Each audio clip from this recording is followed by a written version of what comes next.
고난을 통해 열리는 하나님의 축복, 어려움의 순간은 더 나은 내일을 여는 열쇠가 된다. 여러분, 사실 우리 모든 사람 안에는요, 지금보다 더 나은 삶에 대한 갈망이 있습니다. 물론 여기서 이제 더 나은 삶이 무엇이냐에 대해서는요, 저마다의 정의가 다를 수 있겠지만요, 분명한 한 가지는 어느 누구도 지금보다 더 나쁜 삶을 원하지 않는다라는 거예요. 맞나요? 나 지금보다 더 가난해져야지, 나 지금부터 더 아파해, 뭐 이러신 분 아무도 없을 거예요. 우리 모두는요, 지금보다 더 나은 삶을 원하고 있습니다. 그리고 사실 우리가 하나님을 찾는 오늘 예배에 나온 이유도 그 중에 하나가 아니에요. 물론 가장 근본적인 이유는 하나님을 사랑하고 우리가 그분의 자녀가 되는 이 관계와 정체성 때문에 하나님을 찾는 거지만, 또한 우리가 하나님을 찾는 이유 중에 하나는요, 하나님을 통해서 지금보다 더 나은 삶을 살기 원하기 때문이에요. 만약 오늘 예배 드리시는 분들 중에 재정적인 어려움 가운데 있는 분들이 있다면 하나님을 통해서 이 문제가 해결되기를 원할 거예요. 질병의 고통 가운데 계신 분이 있다면 하나님을 통해서 이 질병이 치유되기를, 관계에 깨어짐이 있다면 하나님을 통해서 이 관계가 회복되기를 기대하실 거예요. 이처럼 우리 모두는요, 지금 이 순간에도 하나님 안에서 더 나은 삶을 갈망하고 있다는 거예요. 그러나 우리가 여기서 명심해야 될 중요한 사실이 한 가지가 있는데요, 하나님을 믿는다는 것은 어려움 없는 삶을 의미하지 않는다라는 거예요. 예수님을 믿는다고 해서요, 우리 앞에 있는 모든 어려움들이 당장에 사라지는 것은 아닙니다.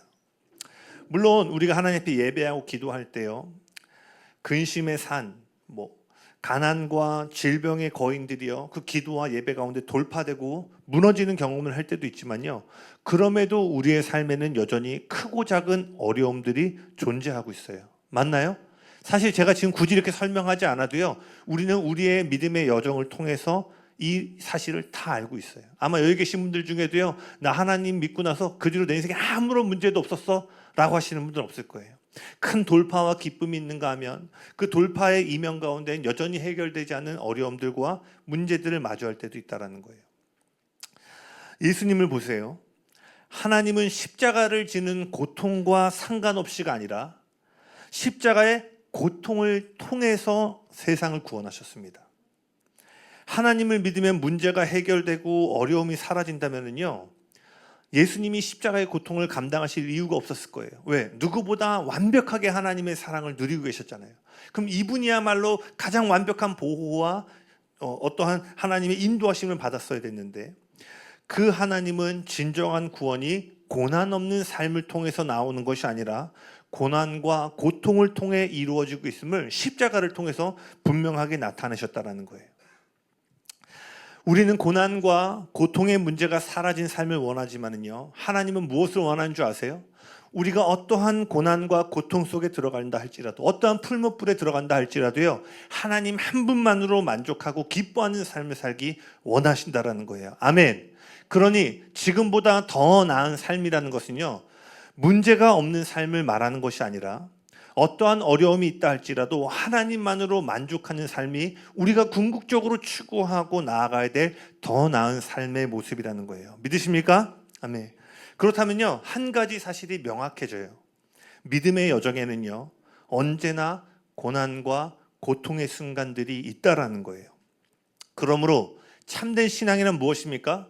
문제 없는 삶을 기대하는 것이 아니라 삶의 고비고비마다 마주하게 되는 고통의 문제들을요, 더 나은 축복의 자리로 나아가는 통로와 기회로 만드는 것이에요. 아멘.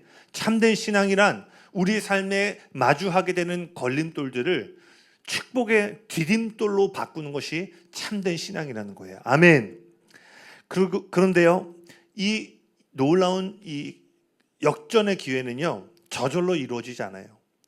오늘 우리가 일요일에 예배 빠지지 않고 늘 이 자리에 앉는다고 저절로 이루어지는 것이 아니라는 거예요. 오직 믿음의 발걸음, 인내의 발걸음, 치유와 회복의 발걸음을 내디딜 때야 이 놀라운 걸림돌이 디딤돌이 되는 역전의 축복이 임할 수 있다는 거예요. 그리고 오늘 저는 창세기 42장의 말씀을 통해서 어떻게 우리 삶에 있는 어려움의 순간이 우리를 더 나은 축복의 장소로 인도할 수 있는가를 살펴보고자 합니다. 오늘 42장 전체를 좀 다룰 거기 때문에요. 이게 본문을 다 읽지는 않겠습니다. 그래서 오늘 말씀을 듣고 42장을 또 추후에 여러분이 쭉 자세하게 읽어보시면 좋을 것 같습니다. 이 42장을 좀 설명드리기 전에 이 본문의 배경을 좀 설명드려야 되는데, 이 42장은요 야곱의 시대에서 요셉의 시대로 이어지는 장면입니다. 그 야곱이 어떤 사람이었죠? 그 평생에 라헬이라는 여인을 사랑했는데 이 외삼촌 라반에게 속아서요 그 라헬의 언니 레아하고도 결혼하게 되죠. 그리고 야곱은 그 레아와 라헬, 그리고 이 레아와 라헬의 여종들을 통해서요 총 12명의 아들을 낳게 됩니다. 그리고 그 중에 요셉과 베냐민이 자신이 사랑한 라헬이 낳은 자녀였어요. 그 야곱은 늙어서 얻은 그 요셉을요 다른 형제들보다 더 많이 사랑했죠. 그래서 성경을 보면은 다른 형들에게는 입혀주지 않았던 채색 옷을요 요셉에게만 입혀주었다라고 얘기를 해요. 사실 야곱이요 요셉을 편애했던 거예요. 당시 사회에서는요 누가 가장 중요했죠? 장자가 제일 중요했어요. 장자가 가장 중요한 인물이었음에도 불구하고요 11번째 아들인 요셉이 당시 베냐민이 태어나기 전으로 기준한다면요 첫째가 아니라 막내가 이 집의 가장 존귀한 자가 된 거예요. 요셉의 노골적인 편애는요 가정의 질서를 무너뜨리고 형들 안에요 요셉을 향한 시기와 미움의 마음을 일으켰어요. 그런데 어느 날 요셉이 이제 꿈을 꾸게 되죠. 두 번의 꿈을 꾸게 되는데 그 두 번째 꿈이 뭐였어요? 아버지와 어머니 그리고 모은 형제들이 자신 앞에 절하는 꿈을 꾸게 돼요. 그리고 이 일이 결정적인 원인이 되어서요 형들 아내는요 이제 요셉을 가만둬서는 안 되겠다, 이제는 죽여야겠다라는 살인의 마음을, 그 충동을 일으킵니다. 다행히 이제 죽음은 피했고요 요셉은 깊은 구덩이에 던져지게 됩니다. 그리고 지나가던 미디안 상인에게 팔려서요 이렇게 애굽의 노예로 팔려가게 돼요. 그리고 형들은요 이제 동생을 이렇게 노예로 팔아버렸으니까 아버지에게 가서 뭔가 변명을 해야 되잖아요. 그 채색 옷을 벗기고 거기에 짐승의 피를 묻힌 다음에 아버지에게 가져가서 우리가 돌아오는 길에 이 피 묻은 요셉의 채색 옷만 있었습니다라고 말하면서 짐승에게 잡아먹혀 죽였다고 거짓말을 해요. 그리고 이날부터 야곱은 평생 동안 요셉이 죽었다고 생각하면서 살아가게 됩니다. 그리고 요셉에게는 어떤 일이 일어났죠? 많은 일들이 있었지만요 많은 어려움들의 순간에도 하나님은 요셉에게 은혜를 더하셔서요 결국 이집트의 총리라는 놀라운 권세의 자리에 오르게 됩니다. 이게 이제 요셉의 이야기 시작부터 창세기 41장의 이야기예요. 그리고 이 애굽의 총리로 오른 뒤에 이어지는 장면이 오늘 나누고자 하는 42장의 말씀입니다. 여러분 창세기 42장을 보면은요 온 땅에 흉년이 듭니다. 무려 7년 동안 이어지는 기근이 일어나요. 어디에서도 먹을 것이 없는 기근이 닥쳤는데요 오직 애굽만은 예외였어요. 왜냐하면요 하나님이 미리 요셉에게 은총과 지혜를 더하셔서 앞으로 있을 7년의 기근을 대비할 그 곡식들을 모으도록 하셨기 때문이에요. 그리고 애굽에는 먹을 것이 있다라는 소문이 이제 야곱에게도 들립니다. 창세기 42장 1절에서 2절입니다. 창세기 42장 1절에서 2절 우리 같이 읽어볼까요? 시작. 그때 야곱이 애굽에 곡식이 있음을 보고 아들들에게 이르되 너희는 어찌하여 서로 바라보고만 있느냐. 야곱이 또 이르되 내가 들은즉 저 애굽에 곡식이 있다 하니 너희는 그리로 가서 거기서 우리를 위하여 사오라. 그러면 우리가 살고 죽지 아니하리라 하매. 지금 야곱이 아들들에게 뭐라고 얘기하는 거예요? 너희가 지금은 서로 얼굴만 바라보고 있어서는 이 기근을 이길 수 없다라는 거예요. 여러분 여기서요 지금 야곱이 기근을 대하는 방식에 주목하셔야 돼요. 제가 처음에 말씀했듯이요 기근 즉 고난과 고통의 문제는요 우리의 믿음의 여정에 뗄래야 뗄 수 없는 한 부분입니다. 그리고 우리의 삶에 마주하게 되는 이 기근에 우리가 어떻게 반응하는가에 따라서요 우리가 양식을 얻을지 아니면 굶을지를 결정하게 돼요. 지금 야곱은요 기근 앞에서 적극적으로 움직일 것을 요구했어요. 기근은 자리에 앉아서 기도만 한다고 해결될 수 있는 문제가 아니었던 거예요. 지금은 믿음으로 움직이고 행동해야 될 때였어요. 즉 야곱은 지금 이렇게 말하는 거예요. 너희는 지금 가만히 있어서 기도만 해서는 안 된다. 지금은 움직여야 할 때다. 지금 너희가 서로 얼굴만 마주보고 있을 때가 아니라 지금은 행동해야 될 때다라고 야곱이 말하고 있는 거예요. 여러분, 제가 언젠가도 말씀드렸는데요. 우리의 믿음의 여정에는 크게 두 가지 계절이 있습니다. 하나님이 우리를 위하여 일하시는 계절, 또 하나의 계절은 하나님이 우리를 통하여 일하시는 계절입니다. 하나님께서 우리를 위하여 일하시는 계절에서 우리의 역할은 뭐예요? 잠잠히 주가 행하시는 일을 바라보는 거예요. 기도의 자리, 예배 자리에 서서 우리가 무언가 doing하여서 돌파하는 것이 아니라 그분의 일하심을 기뻐하고 그분이 일하실 것을 기대하는 거예요. 그러나 하나님이 우리를 통하여 일하시는 계절은 어떤 때예요? 천국은 침노를 당하나니 침노하는 자가 얻게 되리라. 이때 우리의 역할은요, 하나님이 주시고자 하는 약속을 향해서 담대히 전력으로 움직이고 행동해야 되는 때입니다. 지금 기근은요, 하나님이 야곱을 위하여 일하시는 때가 아니라 야곱과 그의 아들들을 통하여 일하시는 계절이었어요. 그렇기 때문에 이때는요, 기도만이 아니라 기도를 했다면 믿음으로 행동해야 되는 순간이었어요. 여러분, 기억하셔야 돼요. 늘 같은 자리, 같은 방식을 반복하면서요, 다른 결과를 기대해서는 안 돼요. 여러분, 지금 여러분의 삶에 다른 결과를 얻기 원한다면 이제 뭐 해야 되는 거예요? 다르게 움직이셔야 되는 거예요. 다르게 행동해야 되는 거예요. 아멘.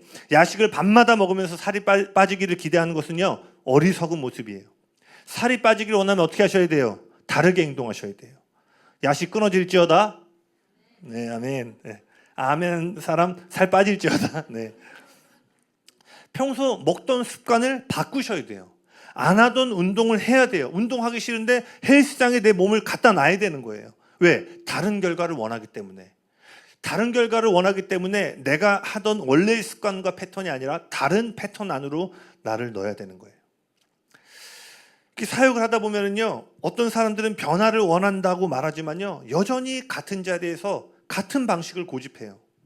이것은 마치 밤마다 야식을 먹으면서 나는 살이 빠지기를 원해요 라고 말하는 모습 같아요. 분명히 이들 안에 있는 변화와 응답에 대한 갈망은요, 진실돼요. 그런데 문제가 뭐냐면요, 믿음으로 움직이지 않는다라는 거예요. 여러분 잘 들어보세요. 하나님의 응답 또는 돌파를 경험하지 못하는 사람들의 특징 중에 하나가 있습니다. 그게 뭐냐면 자신들이 감당해야 될 책임을 회피하는 거예요. 다시 말하면요, 익숙함의 자리에 계속 머물러 있는 거예요. 때로는 기도와 예배라는 영적인 활동을 근거로요, 지금 믿음으로 발걸음을 내디뎌야 될 때임에도 불구하고 하나님이 나를 통하여 일하시는 계절이기 때문에 지금은 기도만이 아니라 기도 위에 발걸음을 내딛는 이 믿음의 걸음을 내디뎌야 되는데 뭐예요? 갈 바를 알지 못하는 곳에 발을 내딛는 것보다 변화산에 앉아서 하나님을 예배하는 게 훨씬 더 안정적이라고 느껴지는 거예요. 이러한 사람들은요, 이런 마음을 갖고 있어요. 하나님은 내 모든 사항을 아셔. 하나님이 선한 분이시라면 지금 나를 도와주실 거야. 하나님은 나에게 반드시 응답을 주실 거야 라는 생각을 갖고 있어요. 다시 말합니다. 하나님이 우리를 위해 일하실 때는 이러한 사고방식과 믿음이 옳습니다. 그러나 하나님이 우리를 통하여 일하실 때는요, 여러분 명심하세요. 갈 바를 알지 못해도 발을 내디뎌야 되는 거예요. 아멘.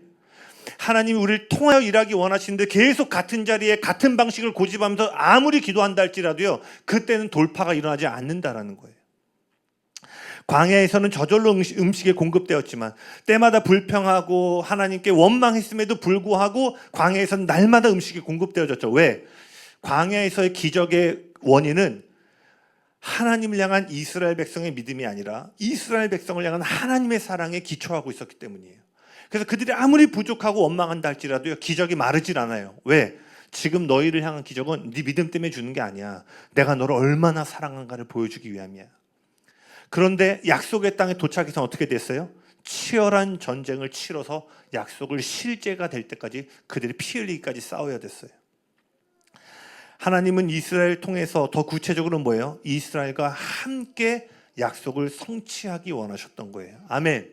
여러분 오해하지 마세요. 우리가 움직여야 돌파가 일어나고 우리가 행동할 때 응답이 온다는 것은요, 행위 구원이나 우리의 행위가 뭔가를 가져온다는 뜻이 아니에요. 이것은 우리와 함께 일하기를 원하시는 하나님의 갈망에 대한 거예요. 아멘. 여러분 아마 자녀 두신 분들 그런 거 이렇게 경험해 보셨을 거예요. 저도 막 유민이랑 알까기 할 때 있는데, 유민이 없죠? 재미가 없어요. 근데 뭐가 재미냐? 그 아이하고 내가 일부러 져주는데 자기가 잘하는 것처럼 해서 그러니까 뭐야? 함께 이 판에 있는 게 재밌지. 그 아이가 뭐 계속 죽어요, 걔는. 그럼 저는 일부러 막 제가 죽을 자리로 가요. 그럼 자기가 딱 치면 자기가 이긴 줄 알고 막 웃는데 저는 뭐가 기쁜 거예요? 이 게임의 승패에 관심 있는 게 아니라 내 딸과 함께하는 이 시간이 기쁨인 거예요. 하나님은요, 여러분의 믿음과 상관없이 여러분의 인생에 필요한 모든 응답을 즉시로 주실 수 있습니다. 아멘. 그런데 왜 그렇게 안 하세요? 우리가 함께하기 원하시는 거예요. 그래서 하나님은 때로요, 우리가 갈 바를 알지 못함에도 발을 내디딜 때까지 기다려주시는 거예요. 우리가 발을 내딛지 않아도 우리가 기도하기 전에도 무엇이 필요한지를 이미 알고 계심에도 불구하고 그분의 갈망은 단지 우리의 상황을 바꾸는 게 아니라 뭐예요? 우리와 함께 그 기쁨을 나누는 것에 있기 때문입니다. 아멘. 그러니 여러분 기억하셔야 돼요. 지금 내 삶의 기적과 응답이 나타나기 위한 내가 감당해야 될 책임이 있다라는 거예요. 선포합니다. 기근이 닥쳐올 때는 움직여야 될 때인 줄로 믿으시길 바랍니다. 아멘. 기근이란 어려움이 우리 삶 가운데 올 때요, 그 기근에 사로잡혀서 같은 방식에 머물러 있어서는 안 된다는 것을 기억하시길 바라요. 그때는요, 떠나야 될 때요, 그때는 움직여야 될 때요. 명심하십시오. 기근의 때에 움직이지 않으면 굶어 죽게 돼 있어요. 그래서 여러분, 어떤 면에서요, 우리 삶의 기근과 같은 어려움은요, 여러분이 기도하지 않은 결과가 아니라 믿음으로 움직이지 않은 결과일 수 있다는 거예요. 하나님은요, 저와 여러분의 기도를 듣지 않는 것이 아니라 그분에게 능력이 없어서 이 기근이 해결되지 않는 것이 아니라 뭐예요? 우리가 움직이지 않고 있는 거예요. 구름 기둥은 이미 움직였는데 우리가 따라가지 않고 같은 자리에 같은 방식으로 고집하고 있으니까 어떻게 돼요? 이 기근을 해결할 하나님의 더 나은 축복의 자리로 나아가지 못하는 거예요. 여러분, 탕자를 보십시오. 그는 자신의 잘못, 돼지우리에서 내가 아버지와 집안에 잘못했다는 걸 깨달았어요. 그러나 그가 온전히 다시 잔치와 더 나은 축복의 자리에 서기 위해서 뭐를 해야 됐죠? 다시 집으로 가야 됐어요. 혈류병 걸린 여인 어때요? 그 혈류병 걸린 여인 안에 예수님이 나를 치유할 거라는 확실한 믿음이 있었어요. 그러나 그 믿음을 얻기까지 어떻게 해야 돼요? 기어서라도 예수님의 옷자락을 붙잡기까지 예수님을 향해 움직여야 됐다는 거예요.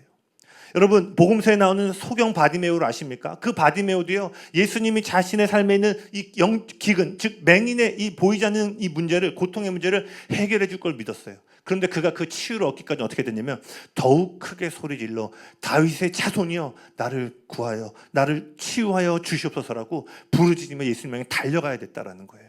아멘. 이 시간 믿음으로 선포합니다. 기근의 때에 계신 분들은 기도할 뿐만 아니라 믿음으로 갈 바를 알지 못해도 담대히 발걸음을 내딛는 은혜가 오늘 이 시간 부어지길 예수님의 이름으로 축복합니다. 아멘. 그리고 오늘 여기서 주목해야 될 또 한 가지는요, 기근이 그들을 애굽으로 밀어냈다라는 거예요. 여러분, 하나님은요, 때로 우리 삶의 기근을 사용하셔서요, 더 나은 축복의 장소로 이동하게 하세요. 우리 모두는 어떤 형태로든요, 기근을 경험한 적이 있습니다. 아버지의 부재, 어머니의 부재, 뭐 가족의 결핍이라는 기근, 가난이라는 기근, 뭐 취직 안 됨의 기근, 뭐가 됐든 우리는 저마다의 기근을 가지고 있어요. 그리고 여러분, 제가 살아보니까요, 많은 경우에 특히 나이가 들수록요, 이 기근이 겉으로 잘 드러나지 않아요. 어릴 때는 힘들면 나 힘들어요. 저 돈 없어요. 뭐 10대 애들, 뭐 20대 초반 애들 선교 간다고 돈 없으면 나 돈 없어서 못 갈 것 같아. 뭐 이러는데 이제 어른 되면 어떻게 해요? 나 돈 이런 말 하기 창피하잖아요. 그게 어떻게 돼요? 나이스하게 가는 거예요. 기근은요, 우리 삶에 있는 연약한 부분이기 때문에 본능적으로 감추려고 해요. 언젠가 저도 제 얘기 해드렸는데 제가 원룸 살 때 항상 저는 투룸 산다고 했습니다. 그리고 항상 어쨌든 제가 뭐 돈이 없어도 신발, 옷을요, 최대한 그래도 제 수준에서는 이렇게 멋지게 입고 다니려고 했었어요. 옛날 사진 보면 깜짝 놀랐는데. 네.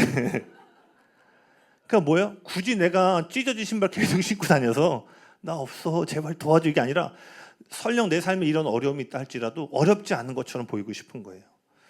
물론 그 옷이나 신발은 그냥 내가 그렇게 살고 싶은 모습을 보여준 거고, 투룸은 좀 창피해서 그랬어요. 뭐예요? 내 삶에는 기근이잖아요. 그러니까 내가 어머니랑 그냥 그 원룸에 몇 년 동안 살고 있다는 것이 보여주면 어때요? 제가 좀 지금 같았으면 안 그랬을 텐데 그때는 좀 그게 좀 창피했던 것 같아요. 20대 때기도 하고. 그러니까 어때요? 그 기근을 감추는 거예요. 여러분, 어쨌든 우리는 어떠한 형태로든요, 지금 기근을 안고 살아가고 있다는 거예요. 기근은 때로는 우리를 기도하게 하고요, 하나님을 간절히 찾게 만들어요. 그리고 종종 하나님은 이 기근을 도구로 삼으셔서요, 우리가 지금 있는 안락한 자리에서 움직이도록 하신다는 거예요. 여러분이 지금 만일 간절히 기도하고 선포하고 부르짖고 있음에도 이 기근이 사라지지 않고 있다면, 예수님의 보혈을 의지하고 하나님을 간절히 부르짖으며 나아가도 여전히 같은 자리에 머무르고 있다면요, 여러분 기억하셔야 돼요. 지금 하나님께서 기근을 사용하셔서 지금 여러분이 있는 자리에서 다른 자리로 옮기시려고 하는 거예요. 아멘. 하나님께서 저와 여러분을 움직이게 하시려고 기근을 허락하셨다면요, 그것은 어떤 의미인 줄 아세요? 하나님 우리에게 막 기근 한번 당해봐 이런 분이 아니시죠. 기근이 지금 주어졌다면 이건 어떤 의미예요? 지금 우리가 있는 자리에서는 결코 이루어질 수 없는 약속을 우리의 삶에 이루어지기 위해서 우리를 이동시키려고 하신다는 거예요. 아멘. 사실 애굽은요, 단지 곡식을 얻기 위한 장소가 아니었어요. 애굽은요, 그동안 죽었다고 생각했던 요셉을 다시 만나는 자리였어요. 무너지고 깨어졌던 가족의 관계가 다시 회복되어지고, 기근 가운데 굶어가고 있는 이 가정에 놀라운 풍성함의 축복으로 들어가는 축복과 회복의 장소였어요. 야곱이 이 놀라운 회복과 축복을 경험하기 위해서는 잃었던 아들을 다시 찾으려면요, 어떻게 돼요? 오랫동안 머물렀던 가나안 땅을 떠나야 됐다라는 거예요. 이처럼 우리 삶에 있는 기근은요, 언제나 더 나은 축복의 자리로 나아가기 위한 열쇠가 된다는 사실을 기억하시길 바랍니다. 아멘. 지금 혹시 여러분 기근과 같은 상황 가운데 계세요? 믿음으로 선포하셔야 돼요. 지금 나는 기근 가운데 있지만 더 나은 곳을 향해 가고 있습니다. 아멘. 여러분 좌우에 계신 분들에게 정말 믿음으로 선포해 주시겠어요? 당신은 지금 더 나은 곳을 향해 나아가고 있습니다. 선포해 주시겠어요? 앞뒤로도 한 번만 해주세요. 당신은 지금 더 나은 곳을 향해 나아가고 있습니다. 아멘. 여러분 오늘 결단하셔야 돼요. 하나님 같은 자리에 앉아서 똑같은 문제를 붙잡고 똑같은 일을 반복하며 웃는 것에 지쳤습니다. 이제 같은 자리에 머물러서 나 너무 힘들어요 말하는 것에 지쳤습니다. 저는 이제 이 기근 가운데 움직이기로 결정합니다. 아멘. 이 믿음의 담대함이 풀어질지어다. 그리고 오늘 이 본문이 말해주는 이 창세기 42장이 말해주는 또 하나의 중요한 영역이 있어요. 이게 뭐냐면 가정이에요. 성경은요, 자, 창세기 42장 3절과 4절 한번 볼까요? 창세기 42장 3절과 4절. 같이 읽겠습니다. 시작. 요셉의 형 10사람이 애굽에서 곡식을 사려고 내려갔으나 야곱이 요셉의 아우 베냐민은 그의 형들과 함께 보내지 아니하였으니 이는 그의 생각에 재난이 그에게 미칠까 두려워함이었더라. 아멘.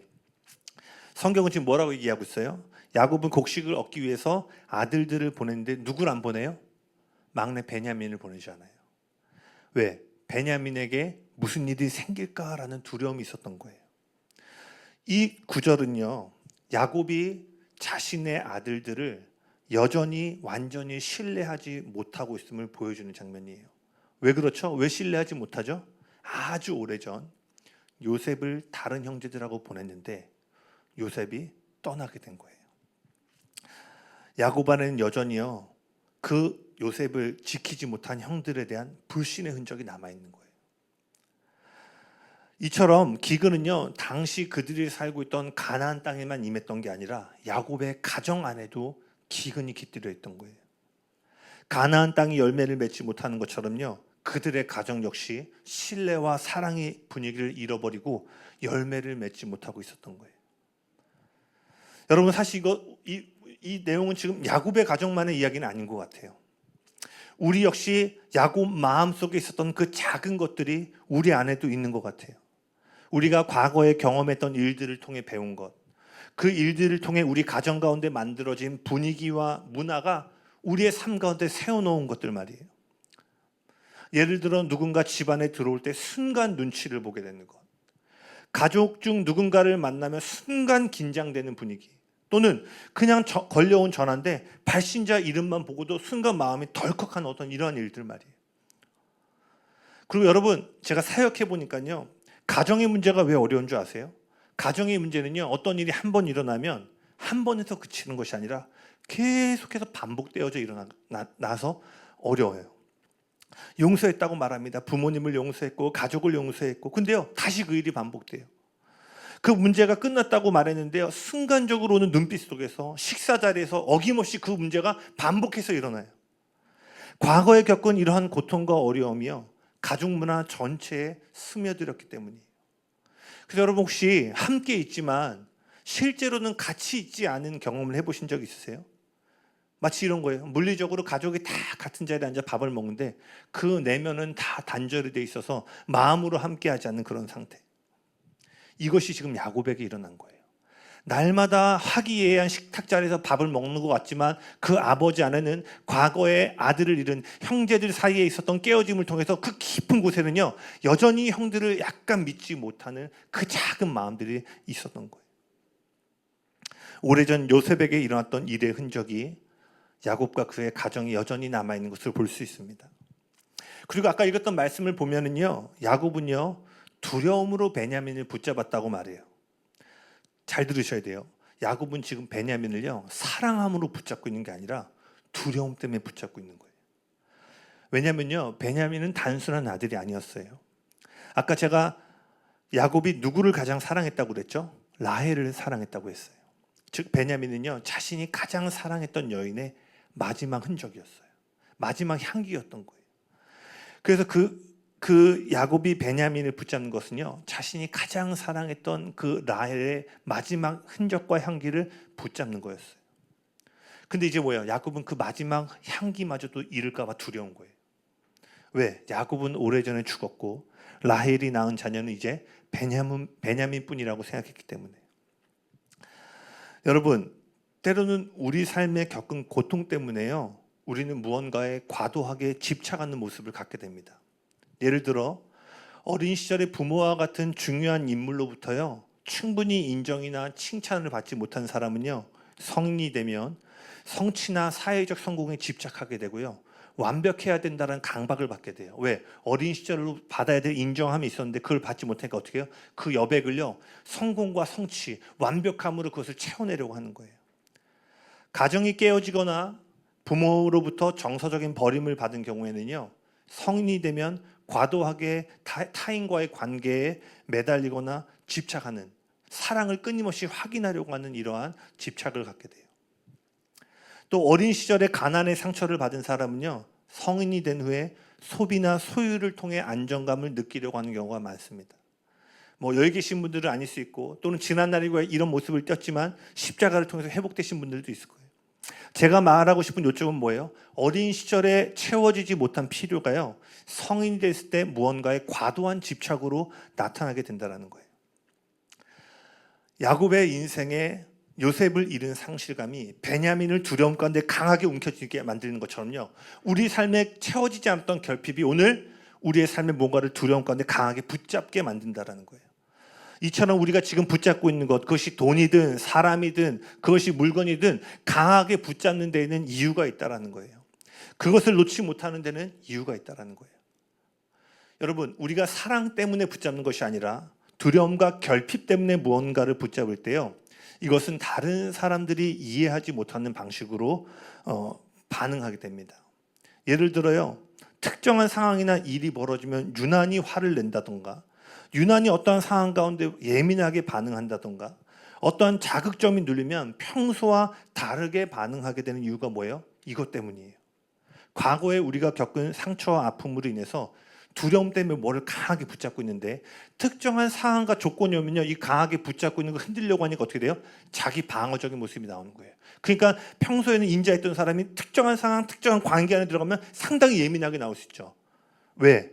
이것이 두려움 가운데 붙잡고 있는, 지금 이게 야곱이 베냐민을 붙잡고 있는 거예요. 아버지가 평소 오나 했는데 베냐민 안 돼! 갑자기 이러는 거예요. 니들만 가. 아빠 왜 그래? 아니야 베냐민 안 돼.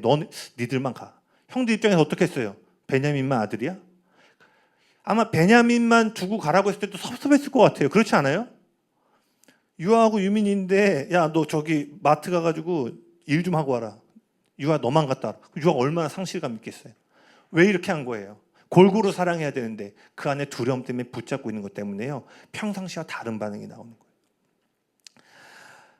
뭐 오늘 다 살펴볼 수 없지만 그 42장을 넘어서 보면은요, 이후에 야곱이 사실 더 나은 축복과 회복의 자리로 나아가기 위해서는요, 베냐민을 애굽으로 보내야만 됐어요.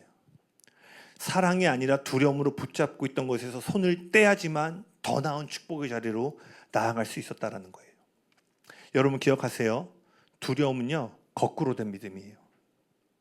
믿음은요, 하나님이 약속하신 것을 반드시 이룰 것을 확신하는 것이라면요, 두려움은요, 내가 원하지 않는 일이 반드시 일어날 것이라는 믿음이에요. 그 두려움은 믿음인데 어떤 믿음이에요? 거꾸로 된 믿음이에요. 하나님의 약속이 이루어질 것을 믿는 것이 아니라 내 삶에 일어나지 않을 것, 일어나서는 안 되는 일이 일어날 거야라는 믿음. 이게 거꾸로 된 믿음, 두려움입니다. 그렇기 때문에요, 두려움이 우리의 삶을 이끌어가면은요, 더 나은 축복의 자리로 나아갈 수가 없어요. 더 나은 축복의 자리로 나아가려면 두려움으로 붙잡고 있는 베냐민을 놓아야만 하는 거예요. 여러분 동의하세요? 저와 여러분의 삶에 두려움이 있지 않아요? 여기 두려움 없으신 분, 성경은 언젠가 말했죠. 성경이 가장 많이 말하고 있는 게 뭐예요? 두려워하지 말라예요. 참된 믿음은 두려움이 없는 것이 아니라 그 두려움이 왔을 때 거꾸로 된 믿음으로 가는 것이 아니라 하나님이 약속을 반드시 이룰 것이라는 온전한 믿음으로 계속해서 발을 내딛는 여정이라는 거예요. 아멘. 지금 두려움 가운데 계신 분들, 그 거꾸로 된 믿음이 온전한 믿음으로 회복될 것을 믿음으로 선포합니다. 아멘. 그리고요, 이런 거꾸로 된 믿음은 사실 야곱만의 일이 아니었어요. 형들도 마찬가지였어요. 형들은 아버지의 말대로 애굽의 곡식을 얻으려고 떠났고요, 그곳에서 총리가 된 요셉을 만납니다. 근데 그 형들은요, 이 지금 자신 앞에 서 있는 애굽의 총리가 요셉이라는 사실을 알지 못했어요. 왜? 노예로 팔려간 동생이 애굽의 왕자처럼 옷을 입고 있을 거라고는 꿈에서도 생각해 보지 못했기 때문이에요. 그래서 지금 형들은 곡식을 얻기 위해서요, 요셉 앞에 무릎을 꿇게 돼요. 자신들이 저주한 요셉 앞에 돌아가지 않고는 아무것도 얻을 수 없게 된 거예요. 할렐루야. 놀라운 역전이 일어난 거예요. 자신들이 저주하고 미워하고 죽이려고 했던 그 요셉에게 자신들이 무릎을 꿇어야지만 생존할 수 있는 놀라운 역전이 일어나게 된 거예요. 여러분 기억하십시오. 하나님은요, 여러분의 사랑의 수고와 인내를 반드시 기억하십니다. 아멘. 그러니 여러분, 원수 갚을 필요가 없다라는 거예요. 로마서 12장 19절은 분명히 말합니다. 원수 갚는 것이 내게 있으니 내가 갚으리라. 아멘. 하나님께서 그들을 무릎 꿇게 하실 거라는 거예요. 오늘은 아닐지라도요, 언젠가는 우리를 저주하고 죽이려고 했던 사람들이 하나님 앞에서 무릎 꿇게 되는 일들이 있게 될 것입니다. 아멘. 요셉은요, 그러면서 뭐라고 얘기냐면, 너희가 정말 곡식을 얻기 원한다면 너희 막내 베냐민을 데리고 오라라고 얘기를 해요. 사실은 노예로 팔려간 뒤 한 번도 만나지 못한 자신의 유일한 친혈육인 동생을 보기 원하는 이 요셉의 마음이었죠. 이때요, 형들이 서로 다투기 시작해요. 창세기 42장 21절에서 22절입니다. 그들이 서로 말하되 우리가 아우의 일로 말미암아 범죄하였도다. 그가 우리에게 애걸할 때 그 마음의 괴로움을 보고도 듣지 아니하였으므로 이 괴로움이 우리에게 임하도다. 르우벤이 그들에게 대답하여 이르되 내가 너희에게 그 아이에 대하여 죄를 짓지 말라고 하지 아니하였더냐. 그래도 너희가 듣지 아니하였느니라.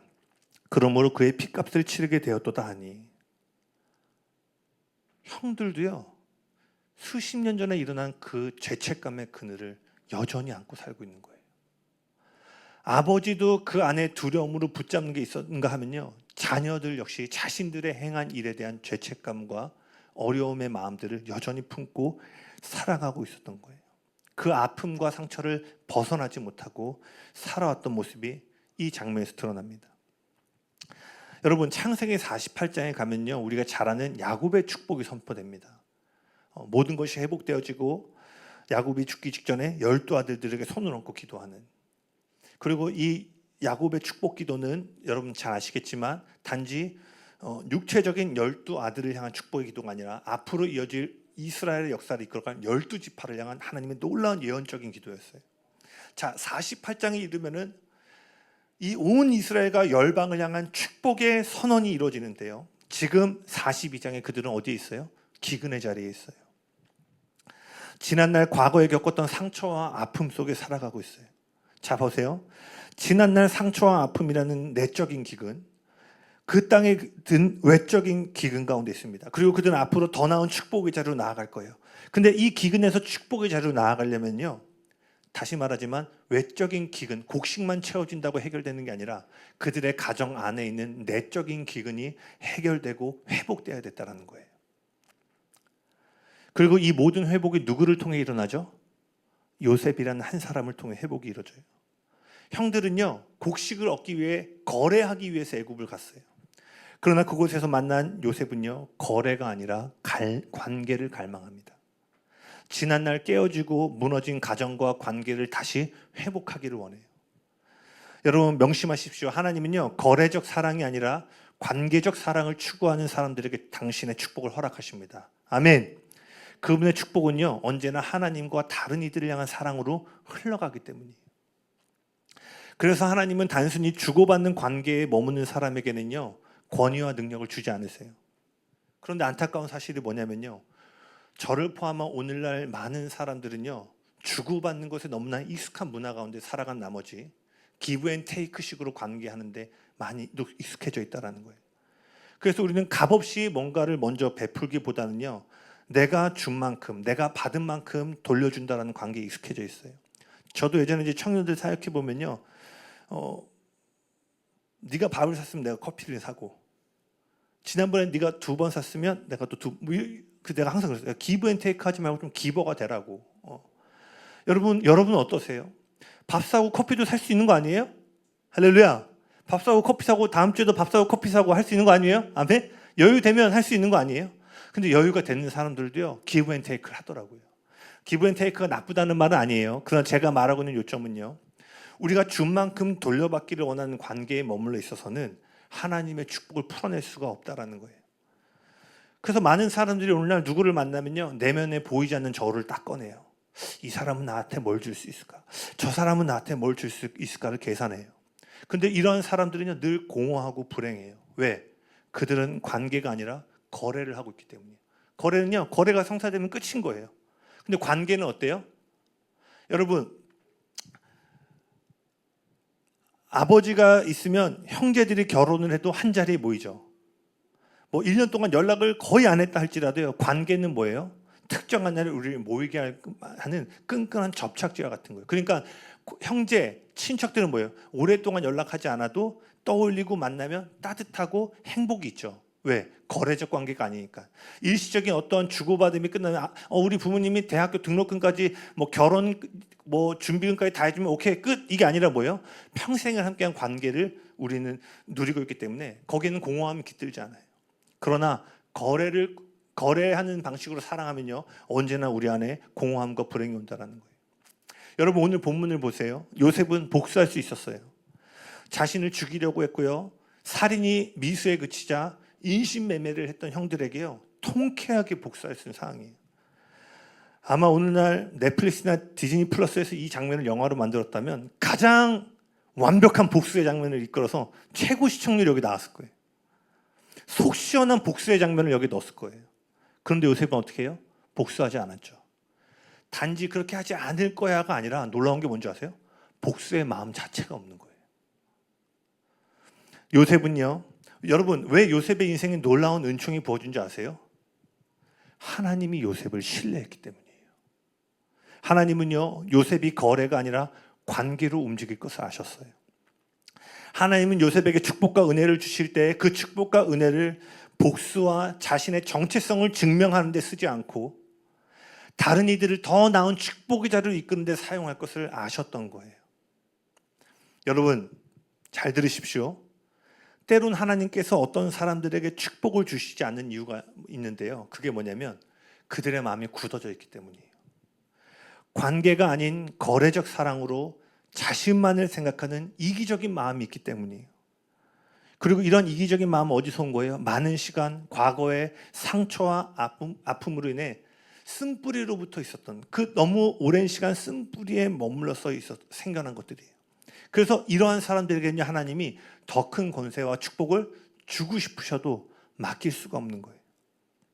명심하십시오. 하나님은 마음이 부드러운 자에게 축복을 맡기십니다. 아멘. 비즈니스적인 관계가 아니라 자신에게 잘해준 사람에게만 잘해주는 것이 아니라 나에게 무언가를 줄 수 있는 사람에게만 잘하는 것이 아니라 심지어 나에게 고통과 아픔을 준 사람들까지도 용서하고 그들을 더 나은 자리로 이끌 수 있는 부드러운 마음을 가진 사람에게 하나님은요, 요셉에게 임했던 놀라운 축복과 은총을 부어주는 거예요. 아멘. 여기 예배 나와서 부르짖고 기도한다고 저절로 축복이 풀어지는 게 아니라 이러한 요셉과 같은 부드러운 마음을 경작하기 시작할 때 하나님은 그 사람을 신뢰하고 이제 축복을 맡기신다는 거예요. 아멘. 우리의 삶에 지연된 축복들이 있어요. 그 축복에 거의 다다랐는데 그 축복의 문을 열지 못하고 광야를 방향하는 영역들이 있어요. 그 이유는 뭐예요? 아직 하나님께 신뢰받을 수 있는 마음의 자리에 이르지 못했기 때문이에요. 다시 선포합니다. 하나님은 신뢰할 수 있는 자에게 축복을 허락하십니다. 아멘. 오늘 이 시간 저와 여러분이 하나님이 축복을 넉넉히 맡기기에 충분한 신뢰받는 자녀가 되길 예수님의 이름으로 축복합니다. 이스라엘 백성이 왜 40년 동안 광야를 방황했어요? 그 이유는 단 하나예요. 그들 내면 안에 있는 장애물을 극복하지 못했기 때문이에요. 우리도 마찬가지입니다. 지금 우리 앞에 있는 광야라는 거칠고 좁은 길, 기근과 같은 어려운 길을 통해서요, 내면의 장애물을 극복하고 하나님께 신뢰받을 수 있는 마음의 위치의 자리로 나아가지 않는다면요, 지금 우리 삶에 있는 광야와 기근의 문제는 더 힘들어지고 더 길어지게 될 거예요. 그래서 제가 종종 이런 얘기를 해요. 광야 학교를 빨리 졸업해야 된다. 여러분, 광야 학교는 테스트가 있어요. 그것은 여러분을 템테이션, 유혹하려고 하는 시험이 아니라 더 많은 축복을 맡기기 위한 시험인데요. 제가 보니까요, 광야의 시험을 통과하지 못하면 어떻게 해요? 같은 스테이지에서 계속 머물게 돼요. 믿음으로 선포합니다. 광야의 시험을 통과하는 은혜가 있을지어다. 아멘. 축복의 문은요, 복수와 원한, 두려움과 슬픔으로는 절대 열리지 않습니다. 하나님 나라의 축복의 문은요, 적으세요. 사랑과 용서를 통해서만 열어져요. 하나님 나라의 축복은 언제 열어진다고요? 내가 열심히 살면 40일 금식하면 맞아요. 그럴 때도 하나님이 우리를 위하여 일하시는 은혜 가운데 하나님의 역사를 경험할 수 있어요. 그러나 우리를 통하여 열어지는 문은 언제나 사랑과 용서를 통해서 열어져요. 여러분 지금 서두에 말씀드린 것처럼 더 나은 삶을 살기 원하신다고 말씀하셨죠? 더 나은 축복을 누리기를 원하시죠? 그렇다면 뭘 구하셔야 돼요? 더 많은 사랑과 용서를 구하셔야 돼요. 죄 없는 사람을 지켜주는 것도 귀한 일이지만요, 죄 있는 자를 용서하는 것은요, 다른 차원의 은혜를 가져온다는 사실을 기억하셔야 돼요. 그래서 십자가가 온 세상을 향한 가장 위대한 구원의 은혜와 축복을 풀어낸 거예요. 왜? 가장 위대한 용서가 있었기 때문에. 할렐루야. 하나님께 신뢰받는 마음의 자리로 나아간다는 것은 이처럼 때로는 우리를 고통스럽게 하는 사람들마저, 심지어 우리 가족 안에서도 그러한 관계가 있다면 그들을 더 나은 자리를 이끌기 위한 축복의 마음을 가질 때, 그 신뢰받을 수 있는 마음의 자리로 나아갈 때 열어진다는 거예요. 예배팀 나와주시겠어요? 여러분, 요셉의 이름의 뜻이 뭔지 아세요? 그가 더하다, 하나님이 늘리시다라는 뜻이에요. 즉 이는 요셉이 가는 곳마다 다른 사람들에게 축복을 더해주는 통로가 될 것을 의미했어요. 그런데 그의 인생을 쭉 보면은요, 더해주기는 더해주는데 결정적인 순간에 가면 모든 것을 잃어버린 삶의 연속이었어요. 그는 구덩이에 던져졌고요, 보디발의 집에 종으로 팔렸고요, 그곳에서 주인의 아내를 범하려 한 파렴치한 범인으로 몰려서 감옥으로 떨어집니다. 더해주고 늘려지기는커녕 가는 곳마다 더 큰 상실을 겪고 잃어버림을 겪게 돼요. 그런데 우리가 발견하는 건 뭐예요? 요셉이 그곳이 구덩이든 감옥이든 어디를 가든지 그곳에서 나올 수 있었다는 거예요. 왜 그런 줄 아세요? 그가 어디에 있든 그가 처한 환경보다 그를 향한 하나님의 계획이 더 컸기 때문이에요. 할렐루야. 명심하십시오. 여러분을 향한 하나님의 계획은요, 돈이 없다고 해서, 이끌어주는 사람이 없다고 해서, 남들처럼 넉넉히 도움을 줄 수 있는 부모님이 없다고 해서 방해를 받지 않는다라는 거예요. 아멘. 언제나 저와 여러분을 향한 하나님의 계획이 지금 우리가 처한 환경과 형편보다 훨씬 더 크기 때문입니다. 아멘. 구덩이에 던져질지라도 하나님 우리를 꺼내실 거예요. 아멘. 형제들이 우리를 아무리 거짓말과 험담으로 무너뜨리려고 해도 하나님은 우리를 지키시고 건져내실 거예요. 아멘. 설령 사람들이 환경이 여러분을 감옥에 가둘지라도 하나님은 우리로 하여금 그곳을 다스리는 자로 만드실 거예요. 아멘. 형들은요 요셉의 채색옷을 빼앗아갔지만요 요셉의 인생을 향한 하나님의 목적까지 빼앗아갈 수는 없었어요. 여러분 기억하십시오. 오늘날에도 마찬가지예요. 원수는 여러분의 겉옷을 빼앗아갈 수 있을지 몰라도 여러분의 인생을 향한 하나님의 목적을 빼앗아갈 수 없습니다. 아멘.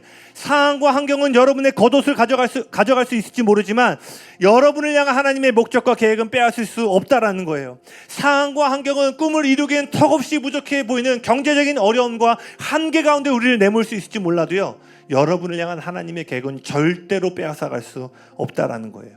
왜 그런 줄 아세요? 여러분을 향한 하나님의 계획은 세상이 준 것이 아니기 때문에 세상이 가져갈 수 없는 거예요. 할렐루야. 그래서 여러분 우리는 선포해야 돼요. 사람들이 나에게 한 일을 되뇌이는 것이 아니라 지금 내 형편과 처지를 되뇌이는 것이 아니라 하나님께서 내 안에 두신 것을 선포하고 되뇌어야 되는 거예요. 아니, 막말로 여기 상처 없으신 분 있으세요? 고난 배틀 한번 떠봐요. 그럼 다 자기 고난이 제일 크다고 얘기할 거예요. 왜? 고난은 상대적이기 때문에. 옆 사람이 암 걸려서 투병하는 것보다요 내 손가락 베이면 이 손가락 베인 게 더 아픈 게 고통의 실제 아니에요?